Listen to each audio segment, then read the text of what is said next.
But again, I am a big fan of the second take. Big fan of watching a game another time, a contest another time, because generally, even if you've watched it with volume up and you've been fully engaged, you do watch it more emotionally.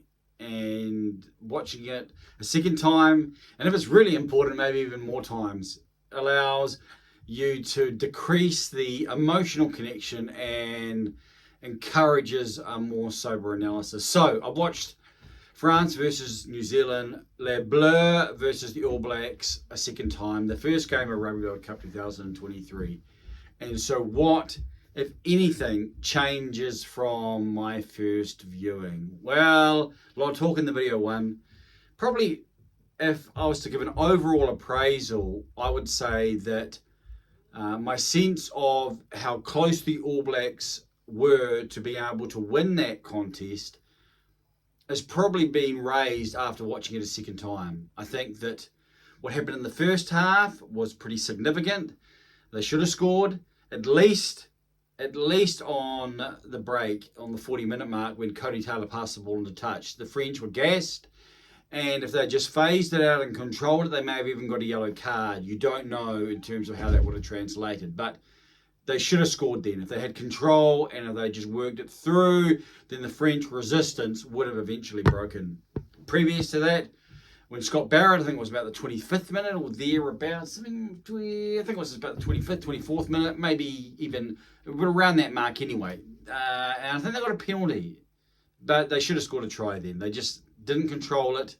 So I don't think the All Blacks made the most of their opportunities. I think that's one of the significant telltale signs. And when in the second half, when the French were able to make the most of their opportunities, that imbalance became realistic. And so half-time and the score, there were some penalties there. We can talk about the referee.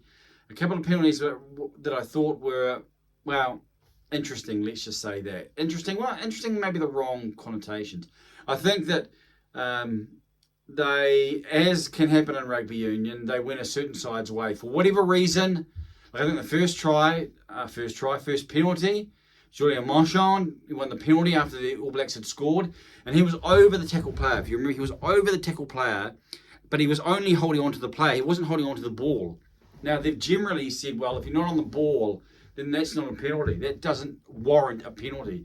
However, up 5-0, the All Blacks had just scored, and then the French come back and won a penalty 5-3. And there's one later on, potentially a couple later on. There's one, I think, where De Groot, I'm trying to remember if they scored from that. I'm not sure about if they scored from that. And where I think he's a little bit hard done by. Is it the bind? Or is it that's one bit of a cause and effect. Are you going to penalise the bind? Or I think the bind's precipitated with the momentum. And I think the second Will Jordan one, where the escort runner, I think it's Villiers, I think he runs him off a little bit, and Jordan gets penalised, but I think there's some help there. Now, the other side of the fence, I'm sure there are things that can be identified. Overall, I think Piper had a good game. We might do a video on rating the ref and maybe look at him later. But because the All Blacks didn't make the most of their opportunities, maybe some things went their way or didn't go their way in terms of the penalty count. They were their own worst enemies there. That should be easily fixable. In the second half, when the moment that turned it, in my opinion, or the sequence that turned it, were the try to Pinot that was set up by Jalabert, and you watch it and you see, and Jalabert's coming across the field. Ardie Savea is tracking in defence. Ardie Savea can handle Jalabert. It's getting close to the try line, but Mark Tellier bites. So Jalabert's coming across the field. Ardie Savea's covering him. Tellier bites. Jalabert passes. Pinot scores. That try, and then from the ensuing kickoff, basically it's right, I don't know, the next phase after that, then Will Jordan's yellow carded. And that is the huge momentum turn. I think they have a drinks break around there. And from that point on, it's all one way. Now, France dominated the second half in terms of field position. So you've got a question about the All Blacks' game plan, construction, and ability to be able to get down. It wasn't until right near the end where they looked like they were going to score. But the last French try was really precipitated by the All Blacks wanting to attack. And so while the score, reads reasonably, significant in terms of the All Blacks loss, then I think it was like 22-13, I think, before the last try. So 27-13 because of conversion. One assistant went up, one went down. Apparently, referee went with the one down, who was on the right side, or the side to be able to ascertain if it went through. So if you take 22-13 and then there's some penalties involved there, so it's actually not that far away for the All Blacks. Of course, this is giving an All Black lens, and being close but being so far isn't necessarily a compliment and something that you can, work your game on. But I think for this All Black side, who will be looking at it, deconstructing, and won't have much that will test them out into the quarterfinal, I think the lessons they can learn, or the lessons they need to learn, one, I think maybe more so than in previous times, they need certain personnel on the field. And I think the balance of the loose forward, I think Aldrit and what he can provide, the size he provides, I think the All Blacks are missing some size in their loose forwards.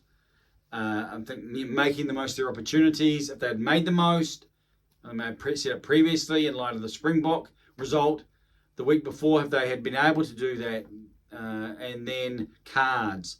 We talked about cards and then the impact. Well, they impacted the previous week as well. But the Will Jordan card, it meant when he came back, it was close to the 70-minute mark. But even watching it first time, there was a sense that I don't know if they're going to be able to get back. They didn't look like they had the ability to rise, the ability to create. And so that's an interesting conversation. I spoke to my father and he talked about a lot of Beauden Barrett, but not much of Richie Mo'unga. I know when Richie Mo'unga was driving it versus the Springboks at Mount Smart, then that was pretty significant. And so that's something that you've got to think about and factor into the equation. So after a second viewing, All Blacks not making the most of their opportunities in the first half. Some really silly penalties and some penalties that didn't go their way, and also the turning point when they made the mistake on defence, and then Will Jordan was yellow carded. And I think that in terms of his own care, then he put himself in that position.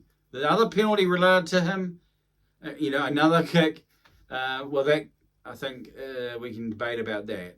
However, so looking at it and reflecting upon it, the All Blacks not that far away, but still far enough away where you're concerned about how they can move into a knockout match and be confident. I think the next three contests, although they'll be pretty one-sided, hopefully Italy's more of a competition or more of a contest, that it will still allow them time to be able to work through some things and time in the saddle. So, not all over for this All Blacks unit, but certainly the first contest hasn't gone the way they wanted.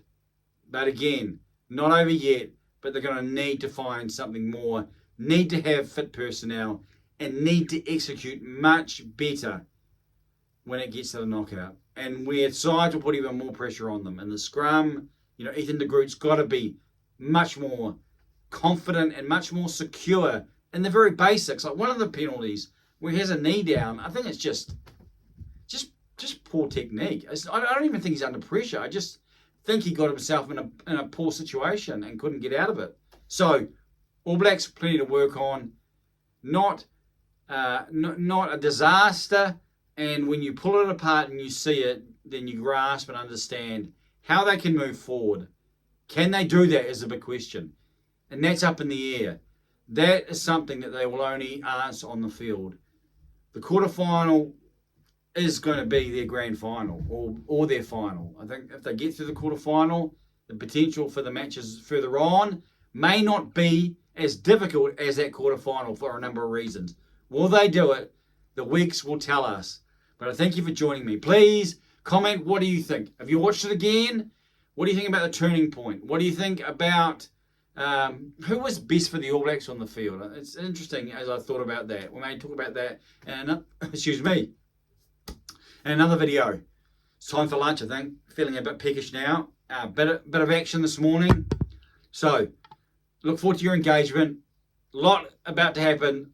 4 matches coming, I think, on day 2. So, plenty of rugby to come. I am Johnny King.